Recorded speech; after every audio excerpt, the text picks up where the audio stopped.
आज नहीं है इसमें, क्योंकि वो अभी इवेंट हो गया ना।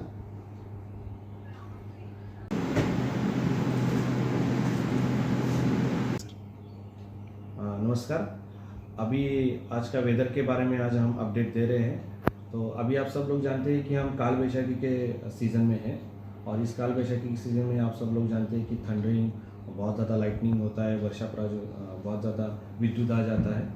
तो इस सीज़न में अभी हम अगरतला मेड सेंटर की तरफ से सभी को एक सूचना प्रसारित करना चाहते हैं कि अभी आप सब लोग अपना प्रिकॉशन ले लीजिए। जब लाइटनिंग है तो घर से बाहर मत निकलिए। आज हम 17 तारीख को है। आज 17 तारीख को अगर हम देखेंगे कि लाइटनिंग बहुत ज़्यादा आज 17 तारीख के लिए चांसेस है।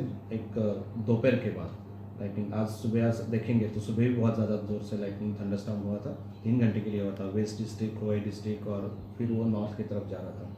सेम वही पैटर्न में अगर हम सेकेंड हाफ में भी बहुत ज़्यादा चांसेस आज हम प्रेडिक्ट कर रहे हैं कि थंडरस्टॉर्म और लाइटनिंग होने का।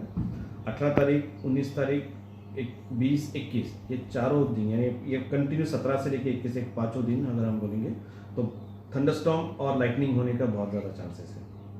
आपको ये भी हमको आप बताना चाहते हैं कि ये सीज़न कोई बारिश वाला सीज़न नहीं है, प्री मानसून काल वैशाखी सीज़न। तो यहाँ पे बहुत ज़्यादा बारिश ऐसे होती नहीं है।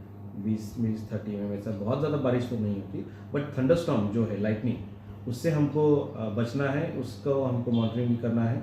हमारे बहुत सारे ऐप्स है, दामिनी ऐप्स है, मौसम ऐप है, तो वो आप उसको कृपया डाउनलोड कर लीजिए। उसके माध्यम से आप देखिए कि कौन से रीजन में थंडरस्टॉर्म, कौन से गांव में, कौन से ज़िले में थंडरस्टॉर्म हो रहा है, और उसको आप प्लीज़ ट्रैक करते रहिए। उसके तरफ हमारे डिपार्टमेंट की तरफ से बहुत सारे इम्पैक्ट बेस्ड फोरकास्टिंग भी इशू किया हुआ है कि थंडरस्टॉर्म लाइटनिंग के समय क्या करना है, क्या नहीं करना है। उसको पे इसको आप फॉलो कीजिए, हमारे वेबसाइट, ट्विटर हैंडल, फेसबुक, इसके ऊपर एक कंटिन्यू लेटेस्ट इन्फॉर्मेशन हम देते रहते हैं, उसको फॉलो करते रहिए। आप भी सतर्क रहिए, दूसरों को भी सतर्क रखिए। इसके वजह से हम जो पशुपालन